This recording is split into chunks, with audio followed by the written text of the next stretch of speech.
Gandhi. I'm just sitting today at my this here, which we want to multiply. Okay, so I will go over this one, and then we'll also talk about today, time permits. We'll get into the all pairs shortest path problem too. So these are all part of the dynamic programming chapter that we will be covering. Okay.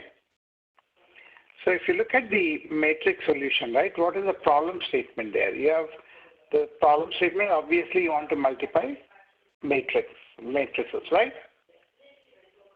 So you have n matrices, right? A1 to an, and different dimensions. And we know that in order to multiply the matrices, the second, if you look at P1 times P2 and P2 times P3, that second part, the number of rows or the number of columns should match. We know that, right? So unless it's like m by n and n by k, then you can combine those, you can multiply those things. So the dimensionality should match. Otherwise, you cannot multiply matrices. We know that. Okay? Okay. So we want to compute the matrices. Now, in order to do that, what is the order in which we need to multiply these things? And then, when we say the order, we want to take the minimum number of computations to derive the product. Minimum number of computations means less time, right? That is the goal of this entire class, right? To learn how to write algorithms to have better performance times. Understood? Okay. I do see Madam and PVP Siddhartha asking students to do something, but I don't know what, because I can't hear her. Madam, whatever you're saying to the students there, every one of us can see. So once you stop, I can start.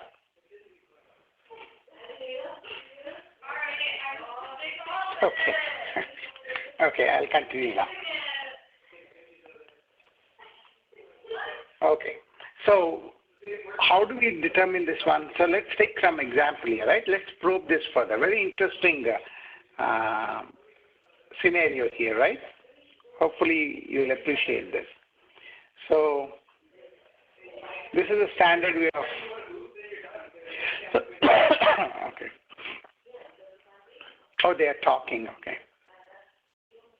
So maybe they are talking about the movie that is coming up with Chiranjeevi and Pawan Kalyan together, right? That's a little bit more exciting to talk about than a data structures class, you know. Okay.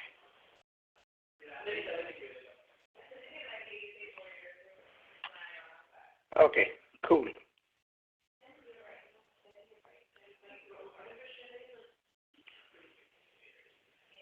Oh, that's very interesting. Okay, I'll continue.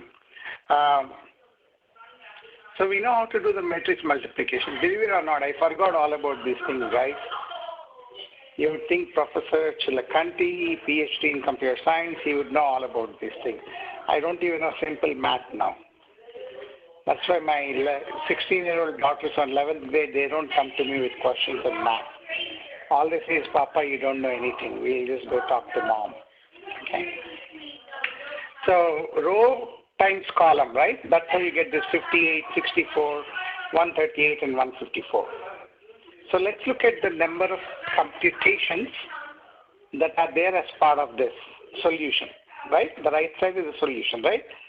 So if you go to the next slide here, so you do like that, right? 1, 2, 3 times 7, 9, 11. Okay? Then you can see it has some multiplications and it has some addition. Okay? Keep that in mind.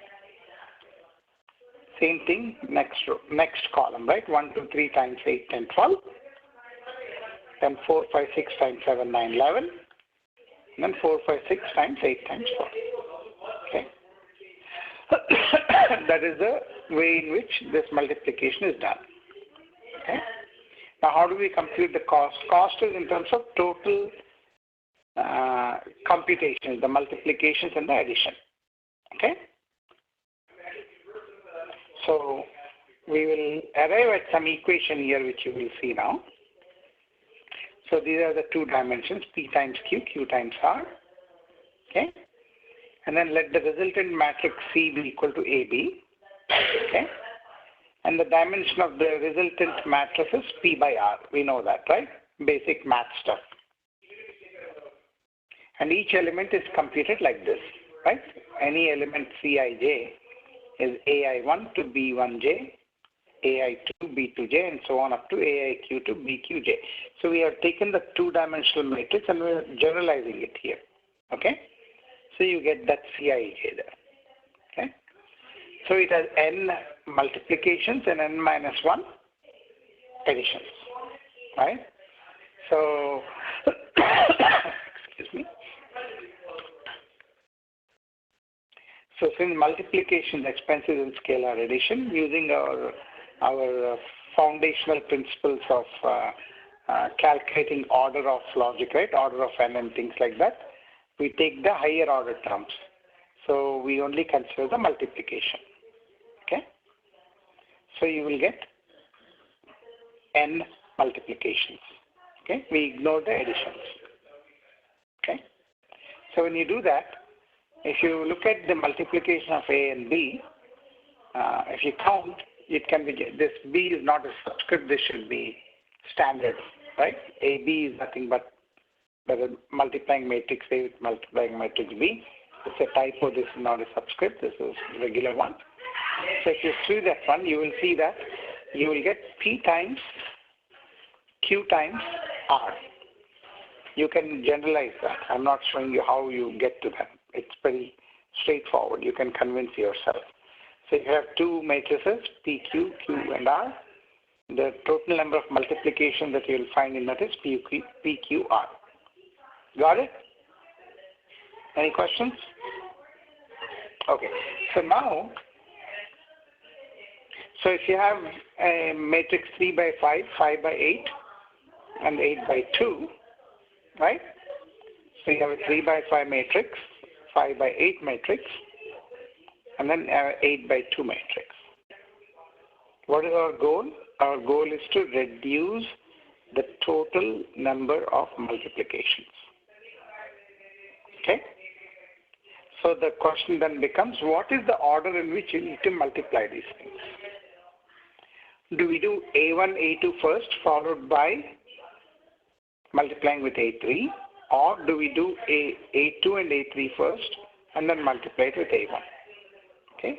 So that is what this is showing, right? So let me move this here so that way you can see it. Depending on which order you do, you can see here, remember the equation is PQR, right?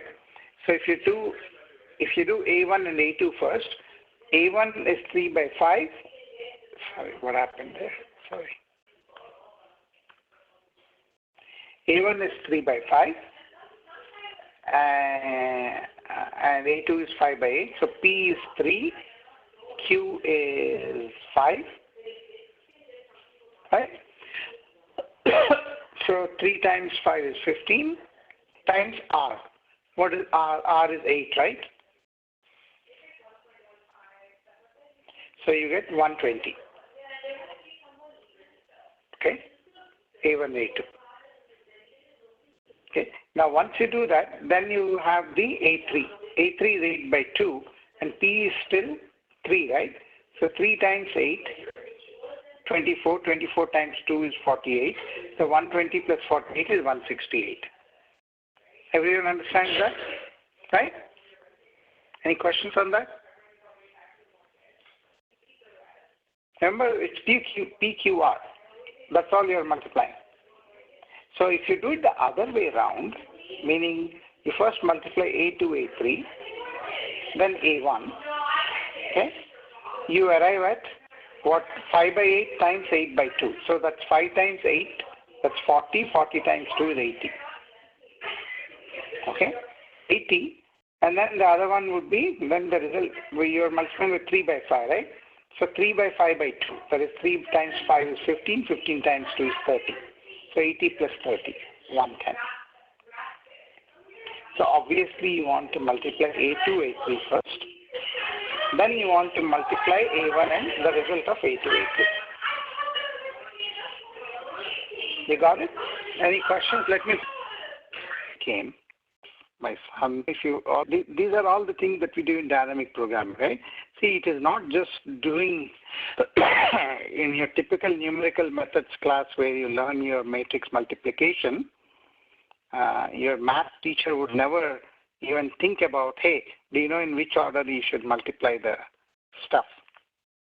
Only in data structures you would learn such things. It's not just computed.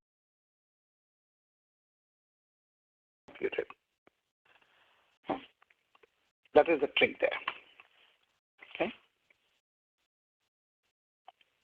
So what is the approach that we take? The approach is if you can find that optimal solutions to subproblems, right?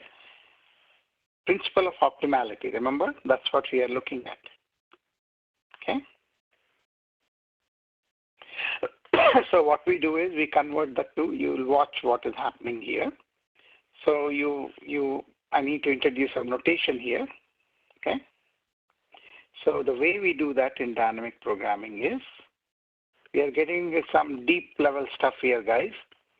If you get lost, don't worry too much about it because there's a concept of trees and all that here. We have not talked much about trees, right? But you will get there eventually, okay? I thought we did a little bit of trees, not much, okay? So you have the notation Mij denote the cost of multiplying Ai to Aj, where the cost is measured in the number of multiplications. Remember, we no longer consider additions. Additions are lower order terms, which we ignore, okay? So when you're doing Mii, it's 0 for all I, okay? Because you're not multiplying by itself, right? That entry is 0. You're multiplying a given element with rest of the elements. So that's why you see M1n or IN is what we are looking for.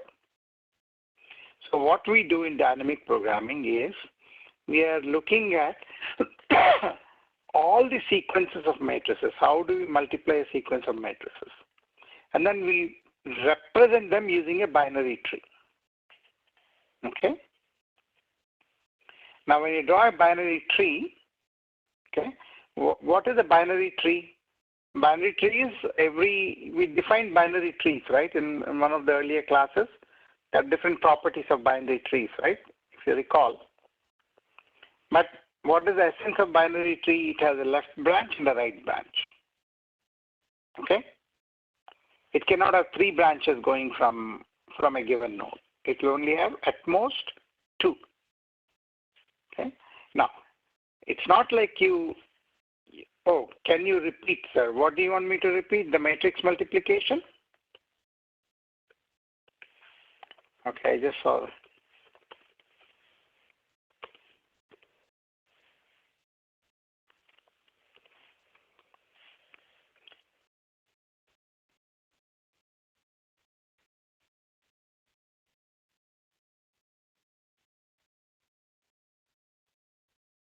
Okay, you wanted me to repeat the matrix multiplication? I will do it. No problem. I'm assuming that's what they wanted me to do it. Okay. Okay. Number of scalar. See, what happens ultimately, I'll take this example, so that way you will get the concept clear, okay? So we have the matrix here, right? This part you understand, correct? So you multiply 1, 2, 3 times 7, 9, 11. Okay, so that's why you see 1 times 7, 2 times 7. Same thing 1, 2, 3 times 8, 10, 12. That is the second row. Okay. Same thing 4, 5, 6 times 4, 9, 11. 7, 9, 11, sorry. And then you have one more, right? So we said that these are all the multiplications, right? Correct? And then this additions, there are n multiplications, right? One, if you see, take the first row, right? How many we have? 1, 2, 3 multiplications. And then we have n minus 1 additions. Addition is always 1 less than that, if you notice in each row. Correct? Okay. Now, when we do this one, how do we compute the cost? Cost is nothing but the unit of time, right? How many multiplications we have? Remember how we counted the instructions in the beginning of the class, right? How did we come up with the big O notation? First we did exact, right? We counted the instructions. So you have many multiplications and a little bit less additions. And multiplication is a more expensive operation than addition. That is computer science 101. We learned that. There are many ways of telling you that, right? Because multiplication is nothing but repeated addition, right? So, whenever we are given matrices like that, 2 matrices, no problem. There is nothing to think. But if I'm given 3 matrices, right, then the order in which you perform the multiplication, assuming the dimensions are compatible, makes a big difference. Okay? So the next set of slides move you towards showing that. Okay? So in order to show that, we generalized first. We said, hey, let A and B be 2 matrices of dimensions P, Q, Q, R. The example I took was like 3 by 3 by 2 and 2 by something. Okay? Correct? What was the example? Example showed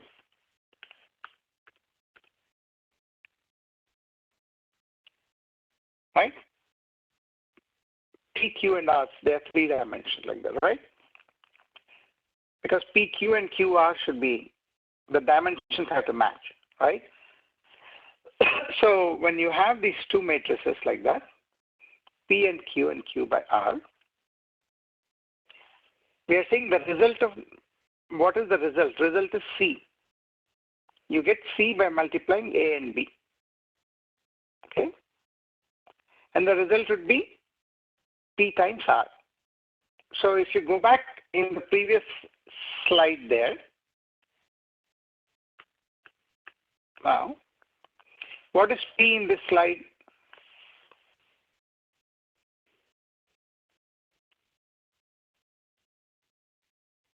What is P equal to here? 2. Got it. Okay. What is Q equal to?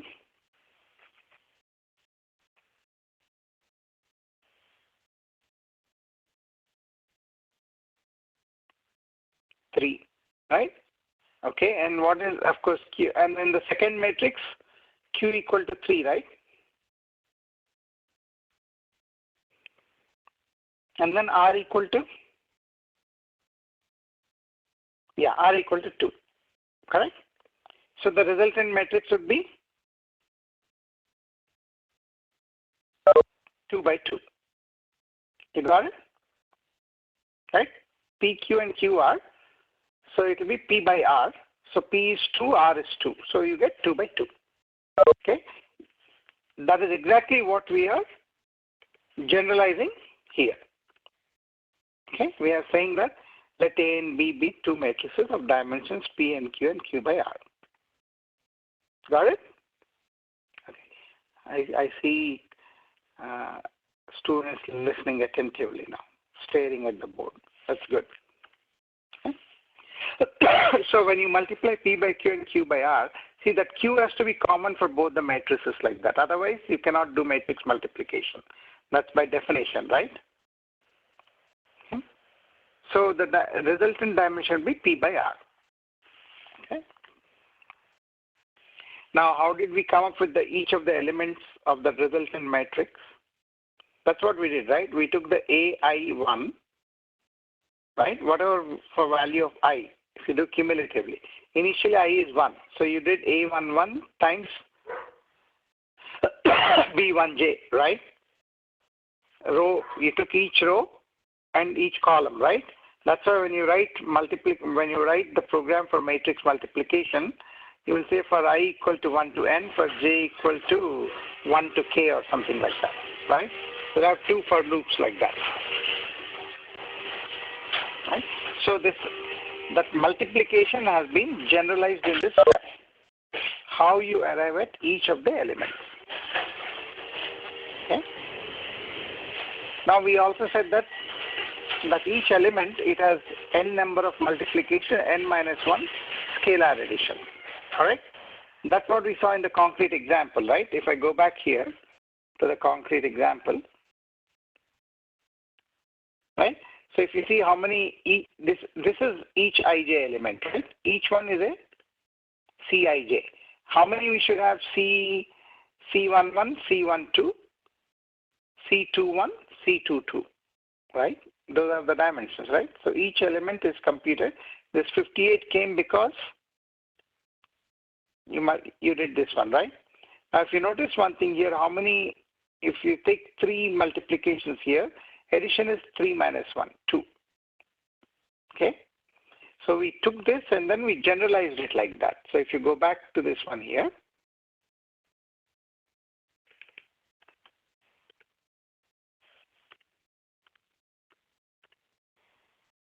so that each element, the general equation is that.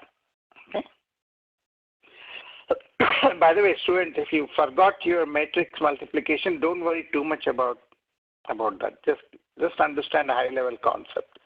The idea is not to teach you matrix multiplication. The idea is to show you that given n number of matrices, the order in which you multiply those matrices has a significant consequence on the computation performance. Okay. Okay. So since the multiplication is more expensive, we ignore the lower order term called addition. Okay, that's number 1. So we simply focus on how many multiplications a given element takes. Okay.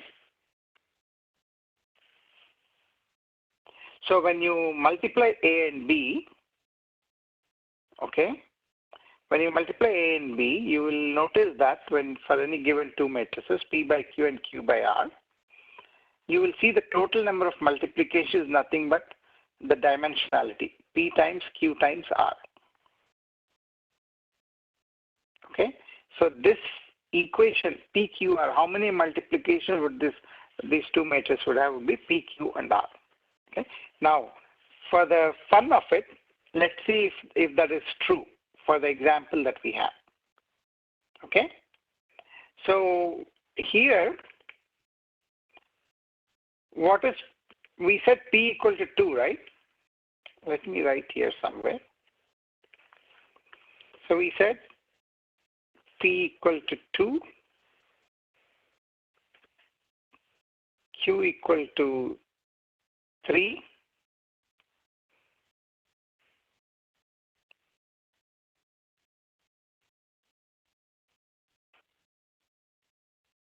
R equal to, did I get it correct?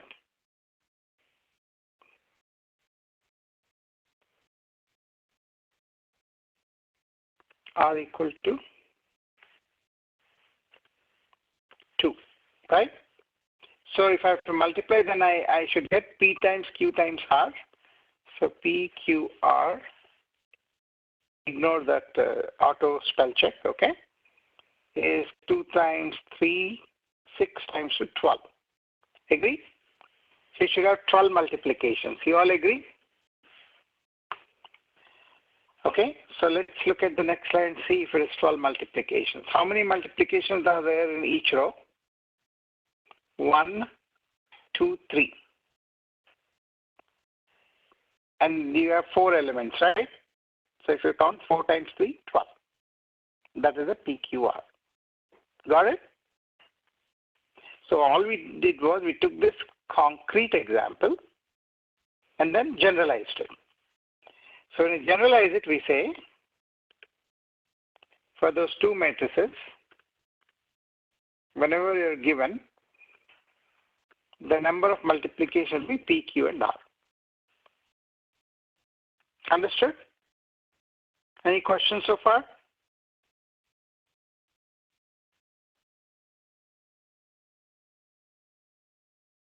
Question that we are asking is, here is the challenge. Now I say, typically I would have given this as an exercise, in class exercise. I didn't do it because we'll come to other exercises today. So now you are given three matrices, A1, A2, and A3. Okay. If you notice one thing here, right, the dimensions are such that you can multiply it, you can do A1, A2. Remember the dimensions match, right? The Q has to match. PQ times QR, right? So 5, 5 has to match. If this A2, if I change it to 8 by 5,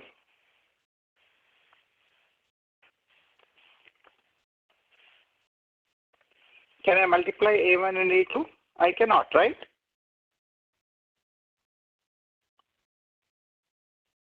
I cannot multiply A1, A2 because that dimension, one common dimension has to come. So this has to be 5 by 8. Okay? By the way, I don't know if in your exam they'll ask a question, can you multiply these two matrices? If not, explain why. You should know that this common thing, the second element of the dimensionality should be the same as the first dimension of the other matrix. Then only you can multiply them. Okay. So in this case, the dimensionalities match. Okay. Now the question is, do we multiply A1 and A2? When I multiply A1 and A2, the resultant matrix would have 3 by 8. And 8 and 8 match here, then I can do multiplication. The overall resultant matrix would be 3 by 2. Okay. So if I do multiply A1 and A2, then with that result I multiply A3, right? If I multiply A1 and A2, what is the PQR there? 3 times 5 times 8. Agree? Yes? Show of hands. Raise your hand if you agree. Okay, I see people raising hands. That's good. That's the only feedback. If I'm there, I could see you, right? Here it's a little bit, unless you raise your hand big, I cannot see. Okay? Okay. So PQR is 3 times 5 times 8. That's 15 times 8, 120. So I got my 120. Okay? Now what is the dimension of A1 and A2 once you multiply? The dimension of A1 and A2 once you multiply is what? 3 times 8, 24. Correct? Right? P and Q are 3 and 8. Okay. Now you have to multiply with 8 by 2. So that means again PQR is 3 times 8 times 2. That's 3 times 8 is 24. 24 times 2 is 48. So that many multiplications you are doing to multiply those three matrices in that order. A1, A2 first, followed by multiplying with A3. So the total number of instructions is 168. 120 plus 48 is 168. Agree? You understand? Again, show of hands. Raise your hand if you agree. How come the girl in the front facing the camera is shy to raise the hand? The one with the glasses. See, now she's smiling. Yeah. Now she's hiding her head. No need to. You should. I want interaction. Absolutely no need to. Okay. The class is supposed to be fun. Okay. Okay. Believe me, I have so much fun in my classes here. That is one part I cannot simulate in an online class. Okay. We do pizza parties. I take Kit Kats, Cadbury's. When students answer a question, I give them a nice Kit Kat. Sometimes when tough questions are answered, I give them lunch coupons. I do a lot of fun stuff. Maybe I should ask your faculty members to ask a question. We used to do that. The very first class that we taught for Moocs class software engineering that I taught, that was actually the first class of Jntuk Kakinada. we used to have faculty members bring all of these things, and then we used to give out those things. I think at the end we gave out some prize too, I think some iPad or something like that. Okay? Anyway, so that is A1, A2 followed by A3, you get 168. But look at what happens. If you multiply A2, A3 first, 5, 8, and 2. What is the 5 times 8 times 2, correct? PQR. All you have to remember is PQR. Okay? So 5 times 8 times 2 is 40 times 2, 80. So you get 80. Okay? What is the dimensionality of that? 5 by 2, right? So 3 by 5, 5 by 2. So now again PQR, 3, 5, and 2. 3 times 5 is 15. 15 times 2 is 30. So you get 30. So you multiply, you get 110. See the difference? So you saved 48 instructions, right? 48 instructions out of, so if you do the percentage, it's almost like 40%, right? Or 40, yeah, almost like 40% improvement in performance time, which is significant, right? If you start extrapolating this to 1 million records, then it's significant time. Okay? The example is illustrating to a toys problem some number of instruction change. It is a very big deal. Okay? I remember a great advertisement in this country, which I think was run by AT&T. This was the time when they were talking about improvements in technology, going from coaxial cable to fiber optics and all of those things. Okay? It was one of the most popular advertisements where the engineers are telling the executive how much money he can save per some unit. I forget the unit. The money they said was you can save 5 cents. Cents means paisa, right? 5 paisa. Okay? And you could see the executives smiling. Oh my God, what a fantastic saving! It's like, if you're working in small volumes, 5 cents or 5 paisa is nothing. Okay, but imagine you're saving 5 cents over a billion population. I'm taking population as a unit. 5 cents over a billion is quite a significant chunk of money, right? 5 cents over 20 people is only $1. You say, what is the big deal in saving $1? But 5 cents or a billion people saving is a lot of money. Okay, that is what this is illustrating. Now, this is great. If you have 3 matrices, it's easy to visually figure out PQRs, right? But how do we do it in dynamic programming? What is the general solution for that, for matrix multiplication? Now, is matrix multiplication common? Let me ask you this. How many of you think it's common in computer science? Raise your hands if you think it's quite common. It is very common. If you look at databases, we have not taken the course on databases yet, right? I don't think. I think you take it in the 4th year or 3rd year, I don't know. So in databases, you learn SQL and all that, right? One of the fundamental things that we do in databases is what is known as join statement. Because you have the information. Remember, we did an example last class, right? I said group the data. Remember the group the data? Some of you gave great answers, right? You group those data into something called instructor, something called. You'd create a table for student, you'll create a table for instructor, and you'll create a table for courses. Okay? So if I want to find out, hey, tell me how many students are there in this particular class taught by, let's say, Professor ASN Garu. Okay? So how do I get the answer to that? I need to combine the results from course table, student table, instructor table, right? Because the data is on those 3 tables. So what the database query does behind the scenes is it does what is known as a join of those tables. Join uses, in essence, multiplication. It basically does a Cartesian coordinate multiplication. That's what it does. Okay. So if that algorithm knows how to do the multiplication optimally, then your results will be faster. Okay. So that is all over the place in computer science. Okay. Okay.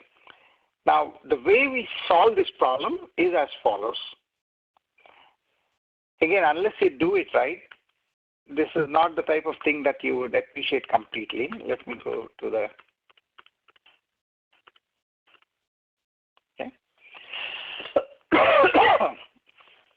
So the way we do that is we build a binary tree. That's what this was saying, right? So every way of multiplying a sequence of matrices is represented by a binary tree. Okay? That's number one. Now, if there is a tree corresponding to the optimal way of multiplying, we are calling it T, right? Okay. Then you have a left subtree of the tree and a right subtree of the tree. Okay. So when you have that, what you're saying is what do the left subtree contain? So it corresponds to multiplying some number of matrices, right? BAI to AK. And then the right side of the tree corresponds to another matrix. Remember, these are all matrices, right? Ultimately, you're coming to overall matrix. Then you are going from AK plus 1 to AJ for some integer, okay? Whatever that integer range is. Range is AIJ minus 1, right?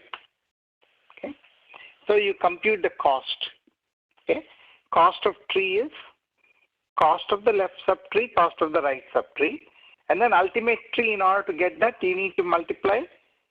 That cost of left is called B, right? And cost of right is called C. So when you multiply those two, you have to add that cost too. So you're recursively defining the cost. Okay? That's all it is doing. Okay? What do I want to say here? So you're already determining that there's an optimal way of multiplying, and then you are showing that it has a left subtree from AI to AK, and then a right subtree from AK plus 1 to AN. Okay, and then the total Mij, the multiplication cost of I and J elements would be the cost of T. Okay. Now, how do you come up with that cost? Again, you don't need to memorize any of these things. There are some concepts. We'll work on some examples later. You will realize that one soon. They appreciate that. So all we are doing is to compute the cost in a general form. Okay? Remember we said we get the MIK and MK plus 1 up to J, right? And then you need to add the third element, which is equivalent to PQ and R. That is this PI to PK plus 1. Remember, this is PI, PK plus 1, PJ plus 1. Because you get this matrices, right? You get one matrix, second matrix. They both have P, Q, and R, right? Dimensions. So you are multiplying those dimensions here. This PI, PK plus 1, PJ plus 1 are nothing but the dimensions which are equivalent to PQ and R. That's all this equation is saying. Okay. When you work on some examples, you will see you will get better clarity on that equation. Okay. And then there's some theory there. Since we do not know the value of K, right, we have to do a minimum of that, right? So that means you're recursively computing. Remember, we don't know what the optimal tree is. So you're doing all the different permutations and combinations of that, and then taking a minimum of that for all the combinations of various ways of multiplying matrices. And whichever one gives you the minimum value is what you should do what you should implement. That is what this equation is saying. Okay. Now, I think I have an example here. Let's look at that. So what did we do here? Let me see. So how do we compute the MIJs? By the way, even I don't remember. I have to review it along with you. We'll do it together, okay? So you have a matrix here where we are saying n equal to 4. That means we have 4 matrices. Okay. Earlier we did concrete examples, right, where we did literally compute everything. But now we are saying, okay, let's consider these 4 matrices: 3 by 5, 5 by 7, 7 by 3, 3 by 4. Everyone understands that? At first line, you have 4 matrices. You can write it down. If it makes it easy for you, write it down while I'm explaining. That way you can build a table along with me here, okay? I'll give you a few seconds to write it down.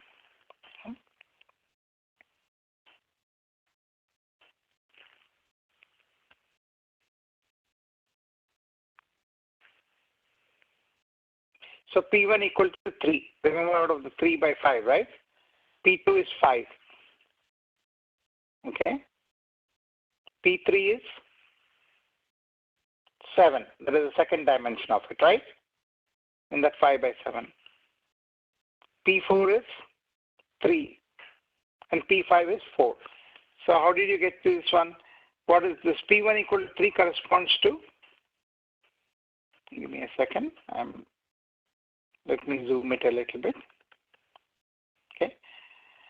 So how did you get to P1? A1 is this 3. P2 is 5. That 5 and 5 is that. P3 is 7. That is this. Okay. P4 is 3. That is the second dimension. And P5 is 4. That is this. Okay. So we are computing the MIJs here. Okay.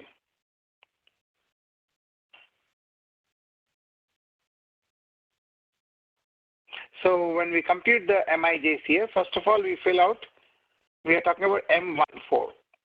M14, what is M14? That is multiplication of first one with the, how do I get to this table? I'm thinking, give me a second. It's been a while since I did this. Faculty members, you can help me out too, by the way, if it clicks for you. I'm thinking here. Give me a second.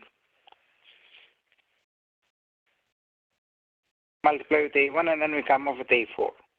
So M11, M110, M22, M33, M44, okay. M12, okay. M14, M14, 3 times. So how do I get to 186? Okay, give me a second. I have to figure out one small thing here.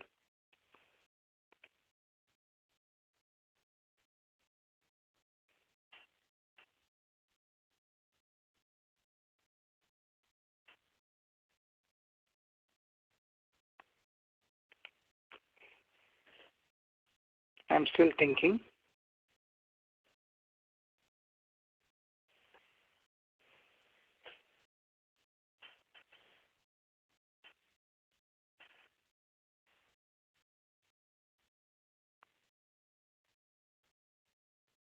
Okay, I think I can explain now. Got it. So if you look at M11, that is multiplying by itself, right? It doesn't make sense. So that's why you see same suffixes are zeros. That's the first row. Let's look at M12 here, okay? What is M12? That means you're multiplying A1 and A2. When you multiply A1 and A2, what do you get? Total number of instructions. Okay, so what is PQR for M12? 3 times 5 times 7. Agree? 3 times 5 is 15. 15 times 7 is 105. You got that part? Everyone understands that? Okay. Now if you multiply M13, so you're building the table like this. Okay, now I got it. Okay, see, that was a missing connection. So M13. So if you see M13, 1 and 3, how How can you multiply M13? Okay, if you multiply M13, so you get 3 times 7 after you multiply this. After you multiply M12, right? Then if you multiply then with 3, okay, then you get 3 times 7 times 3. 3 times 7 times 3. Did I get it correct? It's saying k equal to 1. Okay, I'll come to M13 later. Let's stick to the second row still. M23. Let's look at 2 and 3. That means these two are compatible matrices, correct? So the resulting matrix would be 5 times 7 times 3. 5 times 7 times 3.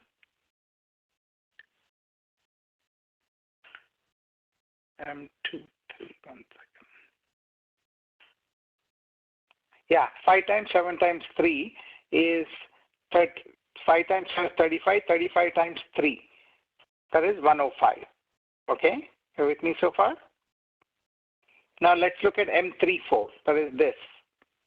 M34 is 7 times 3 times 4.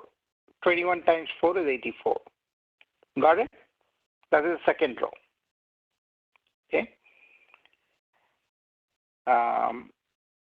I'm trying to understand third row. If somebody catches that, let me know what it is. M13 equal to 150. How did we come to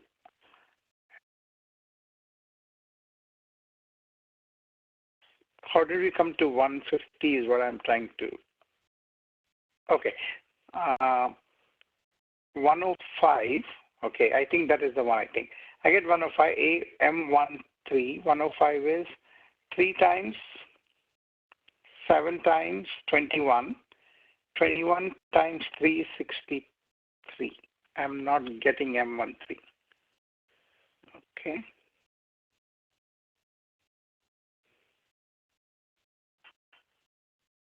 Okay, what do you get from when you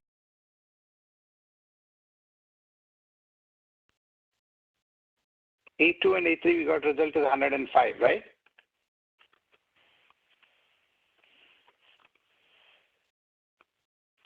And then you multiply from A1. A2, A3 is 5 by 3. So this is another 3. So 3 times 5 by 3 is 40. 3 times 5 times 3. 3 times 15, 45. 105 plus 45. Okay, times A4.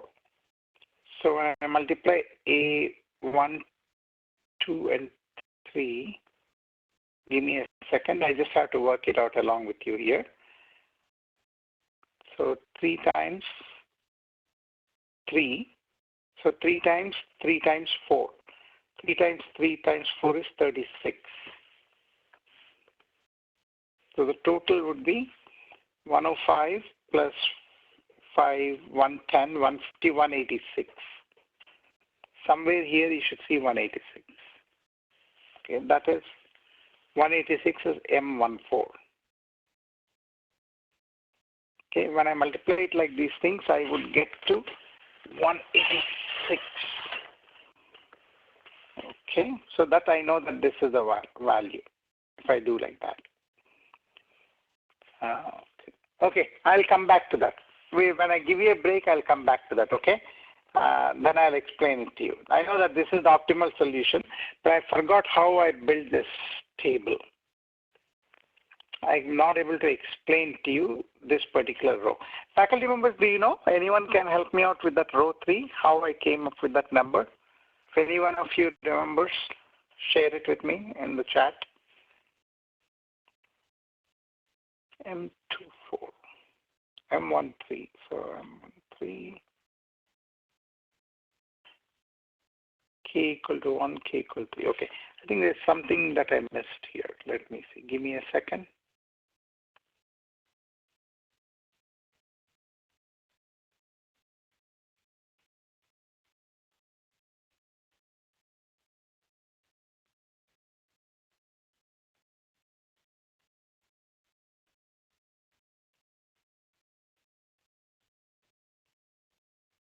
and let you know. Okay, sorry about that. We'll come back. Okay, remind me of that. Okay, so that is the idea. But the main idea is this, right? When you have these different matrices, we need to figure out the order in which we need to compute the matrix multiplication. To do that, you build a tree, and the tree is a binary tree. You have a left subtree and a right subtree, right? And the way you build the left subtree and right subtree is kind of shown here, right? Ultimately, from that tree, you draw some kind of a table like this. You, just as I did here, like how I computed this second row, you simply compute these computations, because the rest of the computations which you see blank, they are not valid computations. See, not all dimensions can, the order also has to match the dimensions, right? That's why I was able to M12 I was able to do, because 3 by 5 and 5 by 7 match. Okay, but I cannot do, like, if I do M, can I do, for example, M, so what is it, M12, M123 I can do 3, 4. I cannot do, for example, 3 by 5, I can't do A1 and A3 multiplication. 3 by 5 and 7 by 3 I cannot do. Okay, so depending on which of these things you can do, you place the values there and take the minimum of that. That is what this equation is telling you, the cost minimum. Okay, but for some reason I'm not able to explain these other entries, so give me some time, I'll explain it back. Somebody put something there. 150 is for A2, A3 and A1. A2 and A3. Yeah, I did that, right? How come I didn't get that? You're talking about 115 M13, right? Correct? So if I do A2 and A3, let's see that. 573 is 105. Okay. When you say K equal to 1, what do you mean by that? Yeah. Yeah, I got 105 there. And how did you get 45? 5, 7, and 3. That means 3, 5. Okay, well, I got it.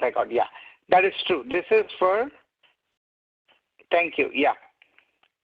So, but why did I call it M13? M1. No, I think what I'm missing is why I'm what. I think I know. I think I'm not explaining M13 notation correctly.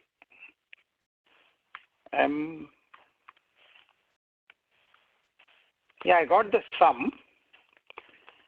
I'm not explaining M13 notation.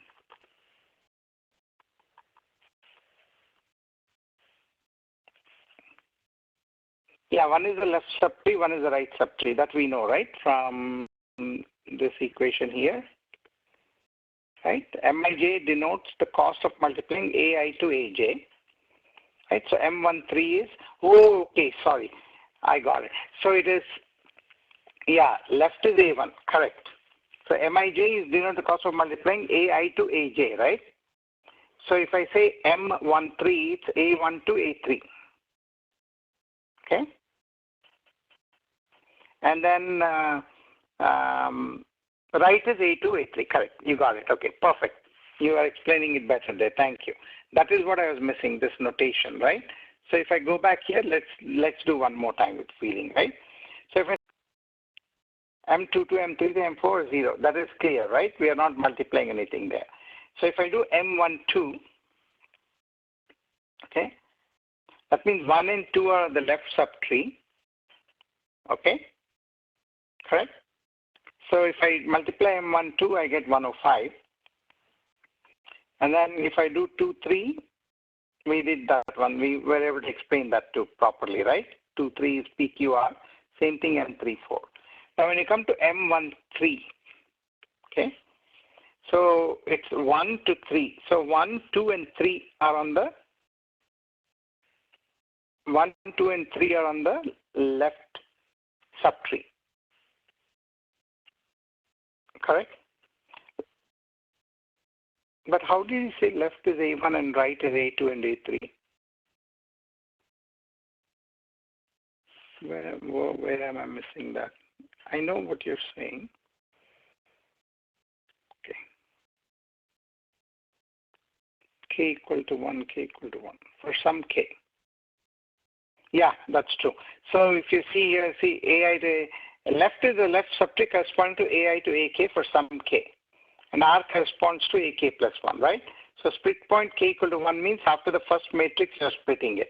And the other two are on the right side. You got it, okay? And then you're computing the cost of L and right, and then the two costs themselves, okay? So you get left subtree is 1. Yeah, I got it. Perfect. So if you take this one here, if left subtree is 1, you're talking about row 3, right? Left subtree is 1, and the right subtree is 3, 2 and 3.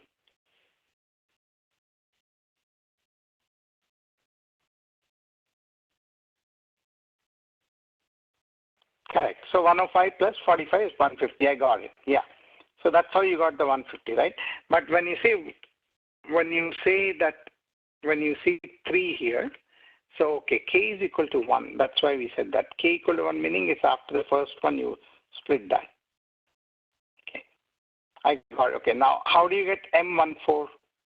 So you're taking 1, 2, and 3 on the left side, and then you're taking 4 on the right side, correct?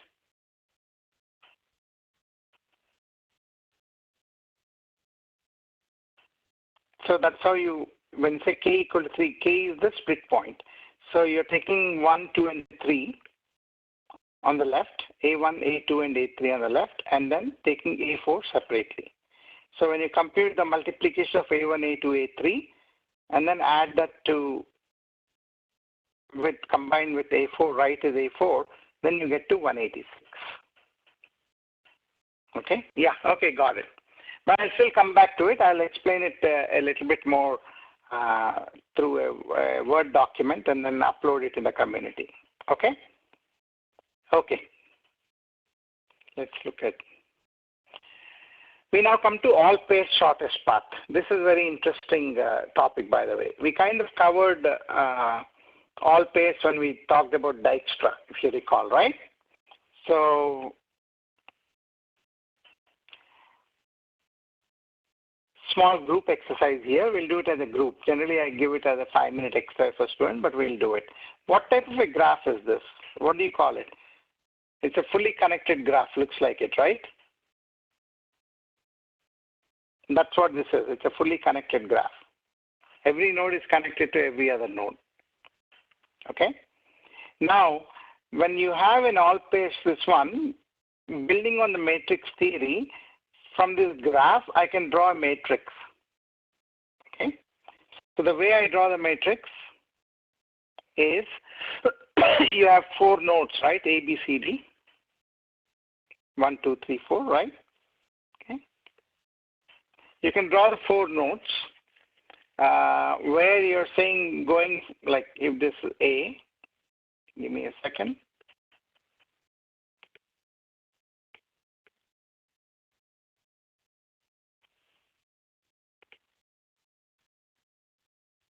Yeah, that's fine.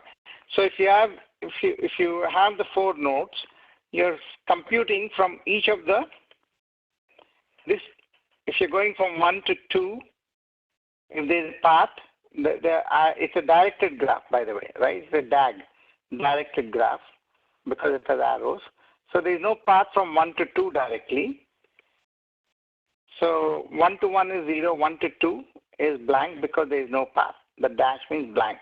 Next one is node 3, right? 1 to 3. So if you see 1 to 3, there's an arrow. It has a distance of 10. 10 could be any units. Got it? So you put 10 there. And 1 to 4. So 1 to 4 is 18. How did we get to that? You see an arrow going from 1 to 4. You got it? Everyone understand the first row, how that was built from a graph? Okay. So it has 4 nodes, 1, 2, 3, 4. Okay. You build 4 columns here, right? And then you start filling out. 1 to 1, of course, is 0. No self loops. 1 to 2, there is no direction. If I remove the arrow, then obviously you'll fill the value, right? Because arrow by default is bidirectional. But here I'm giving you a direction. So there is no arrow going from 1 to 2. So that's why you left it blank. Okay, from 1 to 3, you had an arrow going and the value was 10. And 1 to 4 was 18. So you pull that 0, blank, 10, and 18. Now you go to the second one. It's a matrix. What we are building is a matrix, right? So 2. So when you're going from 2 to 1, 2 to 1, there is an arrow. So that is 6. 2 to 2, 0. 2 to 3, nothing. And 2 to 4, 4. So you should see that. See that? 6, 0, nothing, 4. Okay. So you are able to transform a graph problem into, not audible. Can you hear me?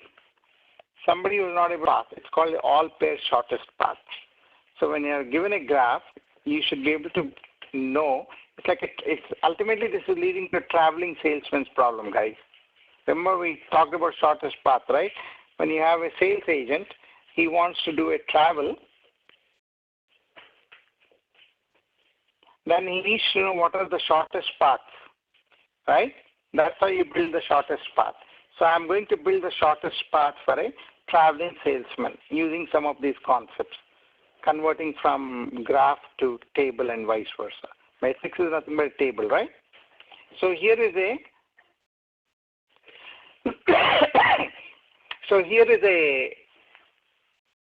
a graph which shows that there are different destinations or nodes with certain distances. It could be distance, it could be time, whatever the unit of measure is, right? And then you want to minimize the length of the journey in this particular graph going from A to J. Who can tell me what is the path from A to J? The distance. Take 2 minutes and tell me what is the minimum path that you come up with from A to J.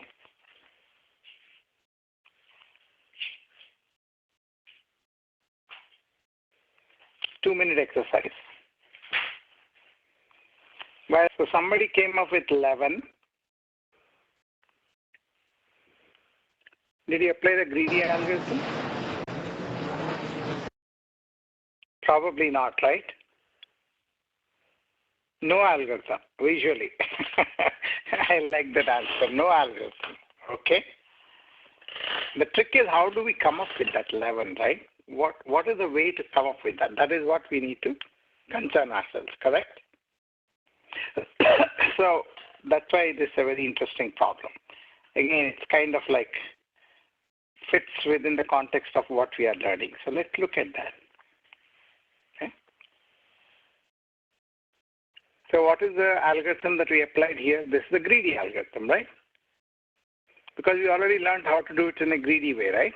Greedy way is always look for the shortest path, correct? From a given node to the next node, correct? There has to be some algorithm. It cannot be random, right? Random doesn't work. So greedy shows you, what does the greedy say? From A, you're traveling. You pick the shortest path to the next node. Okay? So between B, C, and D, 2 is the minimum, so you go to B. And from B, you see, okay, what is the next one towards that one? From B to G, B to E, and B to F. Out of those 3, B to F is the shortest. Like that you apply in reach J. Okay. Now, some of you came up with 11. So what do you think you would have done? Can anyone tell me what you think you would have done to come up with 11? How can we, let me ask you the question another way. How can we improve upon this greedy algorithm to come up with 11? That's another way of asking. And another way of asking is, what is wrong with the greedy algorithm? Why greedy did not give us, that might be an easier way to answer, right? Why did the greedy algorithm not give us 11? What is it that was missing in the greedy algorithm which prevented us from getting to the answer 11?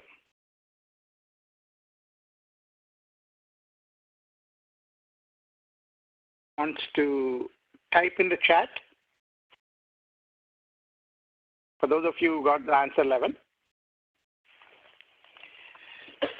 What is it that was not there in greedy that prevented us from getting to the correct answer?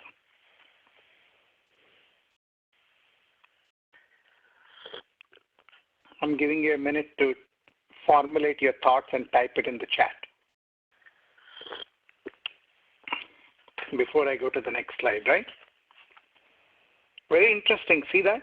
So we learned greedy. Greedy works in certain situations, but it doesn't work like, same thing. Greedy did not work in knapsack, right? Remember? But dynamic programming would allow you to solve this problem. Okay? So the way it works is, what greedy did not do is, right? I'll try to explain it without going to the next slide, right? So, you took the shortest path here. Greedy maximizes or minimizes the solution. Well, greedy did not work here in the first place. How did we even maximize? It is not looking ahead. Maybe in simple terms, I can say it doesn't look ahead. It only looks at the immediate vicinity. It does not look ahead. So what I mean by that is, if you take A to B is 2, it took that, right? Once the decision has been made, it doesn't look back. Okay? Now again, same thing. From B, when it is looking, it's only looking at the current one. It is not taking the previous history. Okay? Now what happens is, imagine if at all, let's assume that, right? If I say 2 from B, let's consider just A, B, F, and C, right? So from A to B, it is 2. From B to F, it is 4. That's 2 plus 4, 6. Correct? Just pretend for a second. I don't think I can change this one here because it's a graph, right? It's like a big snapshot. It's not like, I saved it as a picture. Imagine for a second, okay, since I cannot change it here, but you can at least imagine that distance from C to F. Imagine for a second the distance from C to F, instead of being 2, it is 1. Okay? I want you to imagine that it is 1. So if I simply apply from 8, if I apply only the greedy, I take the shortest one to B, and from there I take 4, it's 6. But if I kind of can backtrack, okay, if I consider all the nodes and what their forward distance is, if somehow my algorithm can figure out, hey, even though initially I might take 4 from A to C, but from C to F is only 1, right? Then my total distance from A to F would be 5, right? You agree? Right? Greedy does not do any of those things. So if I were to calculate that's why it's called all pairs shortest path algorithm. Okay? That means for every pair of my nodes, if I know what the shortest distance is, if I build a table like that, then would I be able to go from any source to any destination by doing some kind of a lookup of the table? Absolutely, right? Do you see how the train tables are built in India? Has any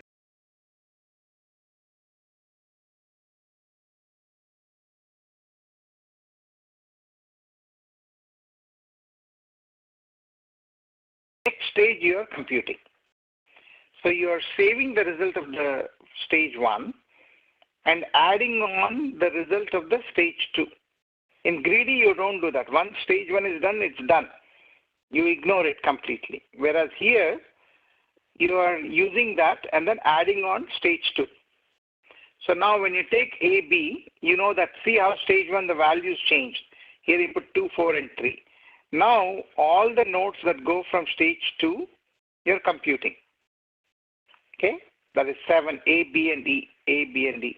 So A, B is 2, B to E is 7, so 2 plus 7, 9. Okay? A to C is 4. 4 and C to E is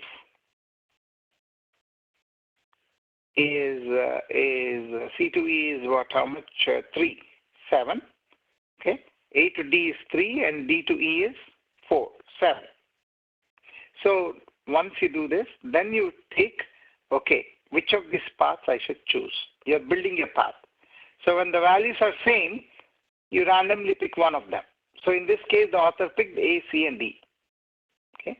Big difference between greedy and this one, right? In greedy, once the stage is done, you determine the selection and you're done.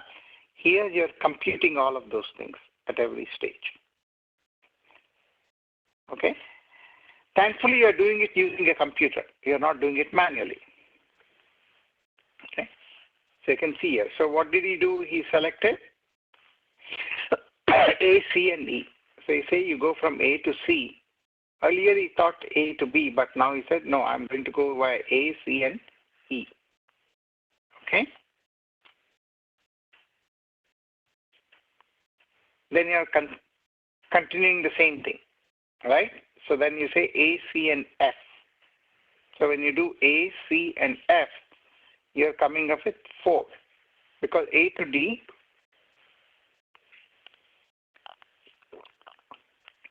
A to C is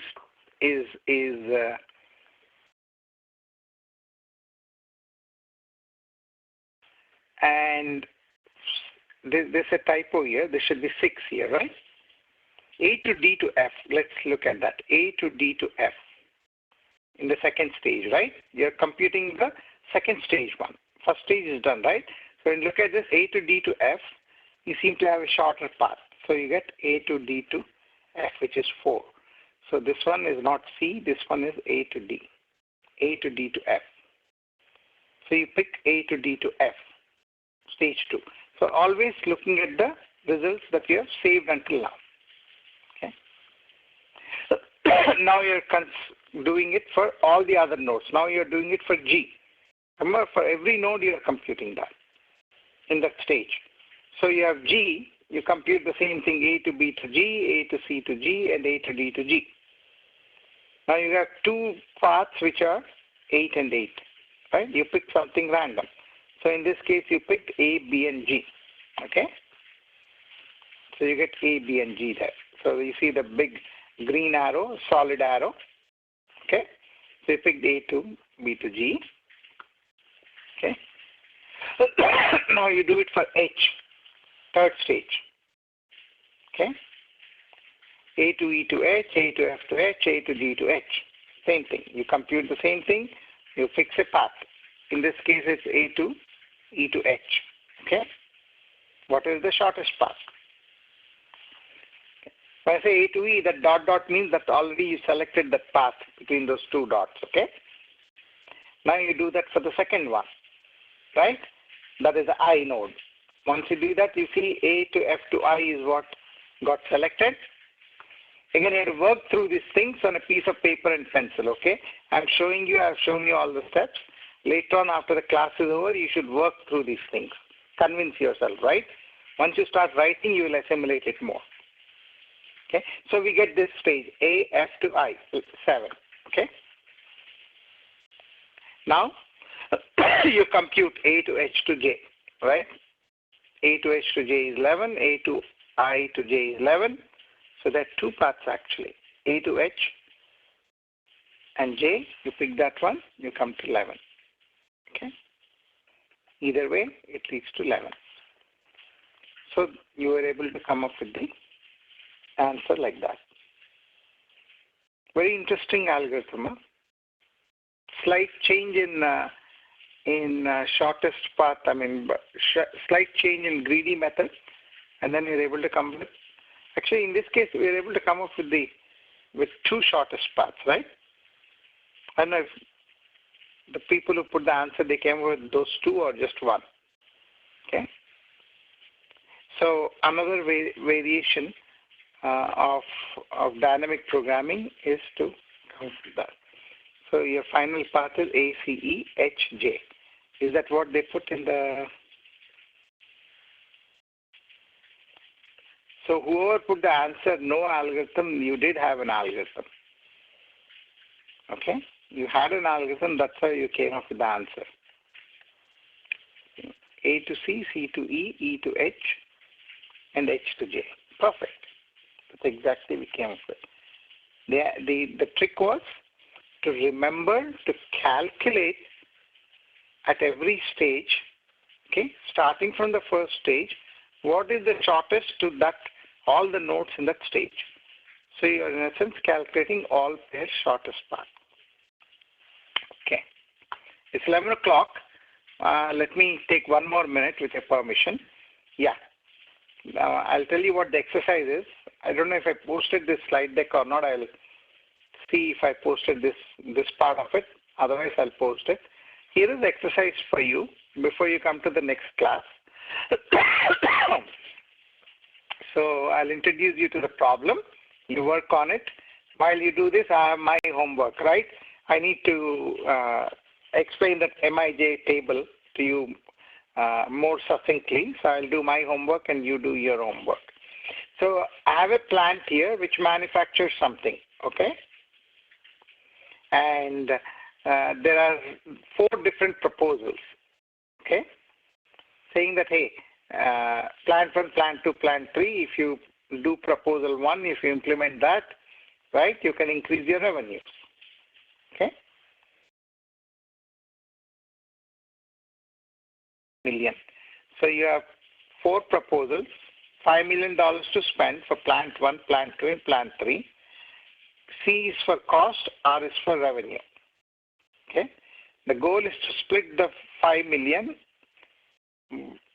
across these plants in one of these proposals, which would maximize your revenue. Everyone understands that? Right? So yeah, imagine plant is nothing but a factory, right? The way to read this is proposal 1. Proposal 1, of course, there is nothing there, right? Everything is 0, 0, 0. Ignore that. So if you take proposal 2, you are saying that, hey, if you spent on plant 1, 1 million, your revenue is 5 million. And if you spend on plant 2 million, your revenue is 8 million. If you spend on plant 3 another 1 million, right, your revenue is 4 million.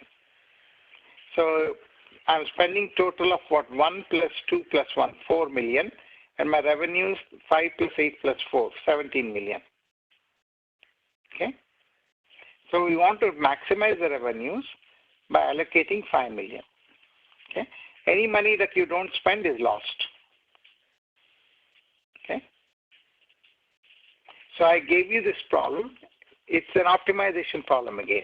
So how would you solve this problem is what I'm asking you. Okay? Whoever puts the best answer in the community, I'll ask that a faculty member from that college to give you 100 rupees on my behalf for a nice lunch. Okay? Okay. Any questions, comments? We are done for the day.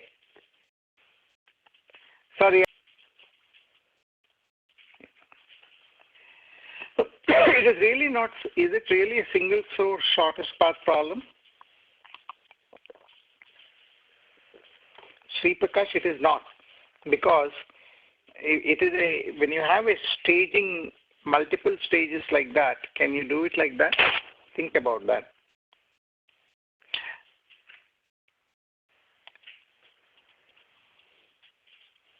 Okay. Anyway, going back to this, anyone has questions on this exercise? Pretty self-explanatory. So how would you solve this is the question. Okay, based on what we learned today. These are all pretty standard examples of how we use dynamic programming and other techniques. Okay, and I will post it in the community, the slide deck. Take a look at it, and I'll see you on Friday, your time. By then, I would clarify